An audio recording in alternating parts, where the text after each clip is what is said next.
Muy buenos días, Panamá. Hoy es miércoles 25 de marzo, un día en el que, iniciamos pues ya pasando y holgadamente la cifra de los 400.000 infectados. 425.493 es el número en el mundo.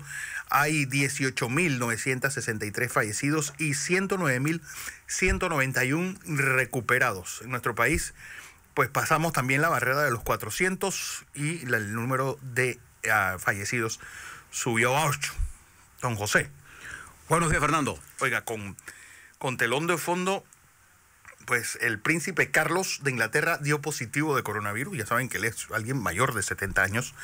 Y también es importante ahondar en ese plan de Trump. Yo creo que el más ambicioso de la historia, ya no solo de los Estados Unidos, sino que va a ser la transferencia de dinero más grande de la historia de la humanidad. Es decir, yo por si acaso estoy desempolvando el libro de la teoría general del interés del trabajo y el dinero, de Keynes. Yo creo que va a ser una especie de manual de navegación en los tiempos que vendrán posterior a esta pandemia. Buenos días, Fernando. Oiga, no hay lotería, así que no me pregunte la verdad. Buenos días, Fernando. Buenos días a toda nuestra audiencia. Buenos días a usted que nos escucha por radio, KW Continente, y por Next TV que nos ve. Oiga, tenemos tantas cosas que contarles. La primera cosa es que muy temprano en la mañana, Fernando y yo conversábamos sobre qué complicado es este mundo. Mire las cosas que están ocurriendo. Hoy, miércoles, no hay lotería en Panamá. No. Se pospusieron los Juegos Olímpicos. En la historia nunca había pasado una cosa como tal. Se había pasado. Exactamente hace 80 años, Tokio era la sede de los Juegos Olímpicos de 1940. Se suspendieron. Pero para que sepa que casualmente Tokio era también la sede de los Juegos Olímpicos de 1940. En tiempo de paz nunca había ocurrido. No, eso nunca había ocurrido. Y se pusieron para el otro año. 2, 3. ¿Usted había visto alguna vez los Estados Unidos sometidos a una crisis como esta? De la depresión, ¿no? ¿Sí? Pero una crisis sanitaria como esta. Usted había visto que esto es como si usted tuviera montado un avión, ¿no? ¿Así? Por un grupo de montañas y no tuviera mapa de navegación. Exacto. No tenemos punto de referencia frente a la coyuntura actual. Bueno, yo creo que ni siquiera eso, porque cuando uno navega sin mapa, por lo menos tiene las estrellas para guiarse. Esto es como entrar en un cajón, en un cuarto oscuro, y no saber que aunque no vamos a tropezar. Sí, pero las estrellas no te dicen dónde están los... Esto es como el viaje de Colón. Esto es como a veces montado en la pinta de la Niña de la Santa María. Lo que es cierto es que conversábamos, Fernando y yo, que esto es tan complicado que al no tener puntos de referencia con respecto a la actual coyuntura, entonces se nos hace complicado. Primero entender lo que está pasando y hacia dónde vamos. Observe ahora, y le voy a hablar un poquito sobre eso. Hay una discusión en el mundo en este momento, y particularmente se ha hecho muy fuerte en los Estados Unidos y una parte en Inglaterra y Alemania, es ¿qué debe ser primero? ¿La economía o la gente? Después de las declaraciones del vicegobernador de Texas y del propio presidente Trump, en donde decía que nuestros ancianos, decía él, no digo yo, están dispuestos a morirse por salvar la economía, para que sus nietos vivan el sueño americano. Mire usted, entonces se ha desatado una discusión, y en realidad hay una discusión en el mundo sobre los nuevos paradigmas. El mundo no será igual después de esta pandemia. Sí. No será igual. Nada será igual. Algunas cosas tendremos que ajustar estratégicamente. Mientras el debate sigue. Le doy algunas de las informaciones. Antes, José, yo quiero, porque ha sido una constante preocupación de mi parte, lo que iba a ocurrir en los bancos. ¿Con qué? Porque ayer con una nota uno podía retirar el cheque de un jubilado, pero ¿qué pasaba? Íbamos a transferir esa fila de donde se retiran los cheques jubilados a los bancos. ¿Por qué razón? Porque en Panamá no se permite el doble endoso, así que uno tenía que venir con el jubilado físicamente a que fuera al banco a cambiarlo. Pero ayer el Banco Nacional hizo un proceso temporal para cambio de cheque de un jubilado. El jubilado hace una nota a mano, a máquina o a computadora, su nombre, su número de cédula, el nombre y número de cédula de la persona autorizada, y además esta tiene que estar firmada por el jubilado. La persona autorizada debe presentar copia de cédula del jubilado, el cheque no debe ser firmado por atrás debe ser firmado por atrás por la persona autorizada, no por el jubilado. ¿Qué quiere decir eso? Que si, por ejemplo, a mí me tocase buscar el cheque de jubilado de José, yo puedo firmar y ser el endoso del cheque de él para poder cambiarlo.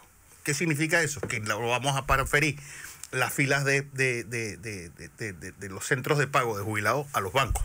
Yo mismo voy a hacer el trámite por los dos, para que quede claro. Bien. Así como los bancos, así como el sector salud está en el frente y todo el mundo habla de esto, nosotros tenemos que hablar de otro sector tan importante, Fernando, que es el sector logístico de nosotros, sí, y particularmente el sector portuario. Obsérvese lo que está pasando. Ante la declaración de cuarentena total, nosotros tenemos 3 pilares fundamentales en este momento que tenemos que cuidar. Uno, el sector salud, obviamente, que es la base de la lucha contra el enemigo, que es el virus. El sector bancario, que es el que mantiene la liquidez y que está haciendo ajustes en tiempo real y que está siendo atendido en tiempo real. Está el sector logístico nuestro, y me refiero ahora a los puertos, que no está siendo atendido en tiempo real. ¿A qué me refiero yo? En primer lugar, tenemos que comprender que para nosotros los puertos tienen en este momento, más que nunca, una importancia geopolítica y de suministro súper importante. Acordemos solamente que nosotros producimos o comemos, es decir, solo producimos 1 de cada 4 cosas que comemos y consumimos. Todo lo demás entra por los puertos. Claro, todo el sistema logístico de suministro a Panamá está por los puertos. 2, nosotros tenemos que reforzar dentro de los puertos la actividad y poner más personal para manejarlo con mayor rapidez de ELIMA, de AUSA, de aduana, de OIRSA. Claro. Porque ahí se está moviendo mercancía que es la que está entrando y nos está dando el suministro. Los concesionarios de los puertos, y ahora hablo de todos los concesionarios, yo no estoy discutiendo aquí ninguna controversia con ningún puerto. Estoy hablando a favor de que el sector portuario debe ser considerado como una de las prioridades del gobierno. ¿Y por qué yo le estoy diciendo esto? Porque en los puertos, si hay un trabajador que se enferma, por ejemplo, nosotros tenemos que garantizarle que inmediatamente tenga las pruebas. Claro. Para que no se expanda. Y 2, debemos garantizar que los trabajadores de los puertos no se contagien y tengan las protecciones adecuadas. Entonces, creo que el gobierno, y creo que debemos introducir en el debate permanente el hablar sobre el sistema portuario. Los concesionarios están preocupados, hay preocupación en el movimiento obrero con respecto a la seguridad, y tienen por qué estar preocupados, tienen razones para estar preocupados. Lo que yo le quiero sugerir al presidente de la República, a su Estado Mayor, como hablaba él, el centro de comando que está en la presidencia, que tome atención a los siguientes. Torre de control. A la torre de control. El centro de comando está en la policía. Sí, los comandos están en otro lado. El centro de control de esta crisis, que le presten atención al sistema portuario. Tenemos que hacer una operación masiva en todos los puertos del Caribe panameño y del Pacífico panameño para garantizar la operatividad de esos puertos, la tranquilidad de los trabajadores que también están haciendo un esfuerzo gigantesco porque están exponiéndose, no sé, al transbordo de mercancía de gente que viene de otros países. Entonces yo quiero reconocer al sector portuario, a sus trabajadores y a los concesionarios el esfuerzo que están haciendo por mantenernos a nosotros con logística. Si no tenemos esa logística, Fernando, logística no tenemos comida. No subsistimos.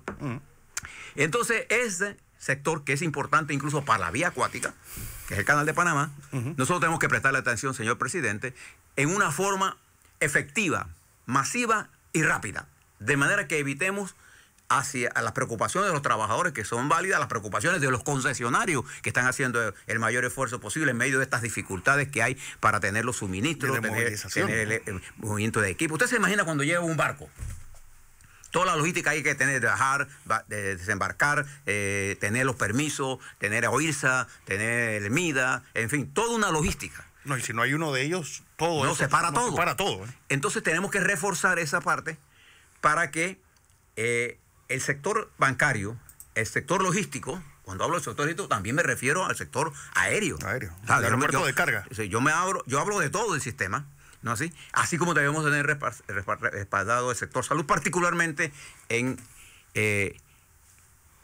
lo que le voy a contar ahora. Fíjense lo que está pasando en el mundo.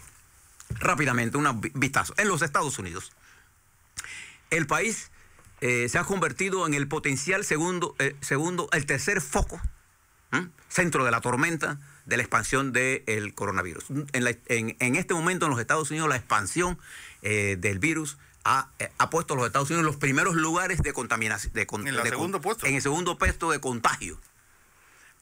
Y los muertos están por 640. Vamos a ver la cifra exacta en los Estados Unidos. Y el presidente de los Estados Unidos ha planteado que él quiere reabrir el país el domingo de Pascua, Easter para ellos en inglés, el domingo de Pascua para nosotros, el domingo de resurrección. 13 de abril. 13 de abril, que sería, según el presidente, desde el punto de vista conceptual, es una fecha importante porque en los Estados Unidos, el Easter, la fecha de resurrección, en las iglesias de todos. Sí, los protestantes tienen esa... Es una fecha muy especial. Estados Unidos tiene 55.060 infectados, tiene 1.489 solamente ganados en los últimos días. 8 días. En las últimas 24 horas, 1.489 personas se infectaron. Su tasa de mortalidad es de 1.45, su tasa de recuperación es 0.69. Hay 169 casos por millón de habitantes y hay 798 fallecidos. Fíjese que al principio, cuando hablábamos de esto, el presidente decía que la epidemia estaba bajo control, que esto era, que las cifras que él tenía, que la mortalidad era 0.1. Hoy la letalidad real, es la que le acaba de leer Fernando, es 1.4. 1.4. No, pero hay que incluir que de esos 55.000, 26.376 casos están en Nueva York. Son en Nueva York. Se han dado 695 casos en las últimas 24 horas. La tasa de mortalidad de Nueva York es de 1.03, es el doble del resto del país. Y hay 26.105 enfermos y 271 fallecidos. Y fíjese el peligro de Nueva York para los Estados Unidos. Mucha gente quiere salir de Nueva York, ¿no? ¿Sí? Para irse a otros estados. Es normal que cuando usted está en Nueva York quiere ir a Florida, coger sol, qué sé yo, las playas. Bueno, eso podría expandir más. Ayer el presidente de los Estados Unidos, con más sensatez que anteayer, dijo: yo estaría dispuesto a abrir los Estados Unidos sobre la base de los hechos. Y creo que eso fue una corrección importante. Y los doctores especialistas en epidemiología y en enfermedades contagiosas le han dicho que hay que trabajar sobre los hechos. Nueva York ahora mismo es una zona de guerra. Literalmente. Y ayer escuchaba al gobernador Cuomo en una intervención. Él es un hombre que habla muy bien, se expresa muy bien, es muy carismático.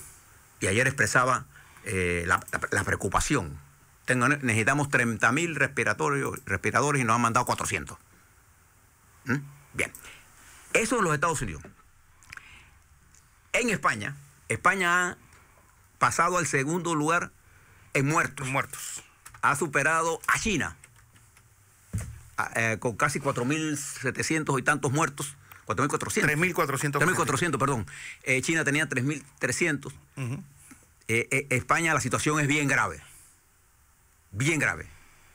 E Italia, que se había recuperado el día anterior sobre los muertos volvieron a subir la cantidad de muertos, y particularmente en la región más rica. En la Lombardía. En la Lombardía, en el norte de Italia. En otros países se reportan ya otros casos. Italia tiene 69.176 casos con 5.249 infectados en las últimas horas. Ojo, tiene pues de 1.820 fallecidos y una tasa de mortalidad de 9.86. Bien, y hay otro país, la India. La India declaró ayer cuarentena total para 1.300 millones de indios. Ahora imagínense el problema. En la India hay 500 millones de personas que no tienen vivienda. ¿Cómo se va a hacer esa cuarentena? La India es el segundo productor de medicinas del mundo. Sí. Pero es el consumidor más bajo de medicinas internas. Solamente con 562 casos. Pero claro, por el problema de la medición. Si eso está allí, el problema básicamente cuando ve estas cifras, en Centroamérica no están haciendo la cantidad de mediciones que estamos haciendo nosotros aquí.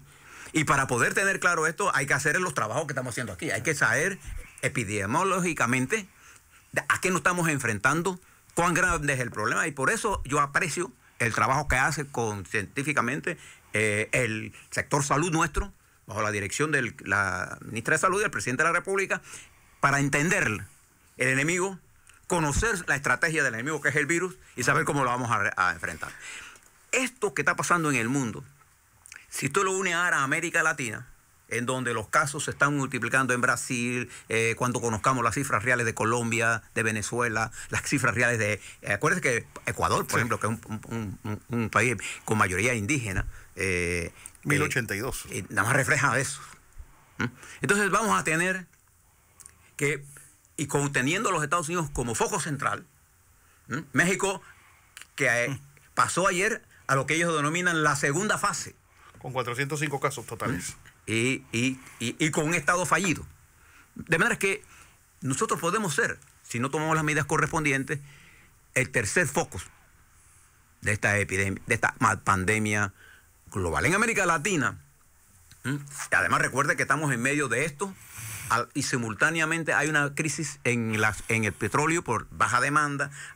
Hay una caída de los precios del petróleo que comienzan a subir, bajan. Ayer la bolsa de valores subió 11%. Ayer el presidente de los Estados Unidos, en vez de referirse a los muertos, se refirió al incremento en la bolsa de valores, sí, que fue del 11%, la más grande porcentualmente desde 1933, cierto. Pero es que le ha metido un plan de rescate impresionante, es lo que decía Fernando. 2 trillones en la historia de la humanidad.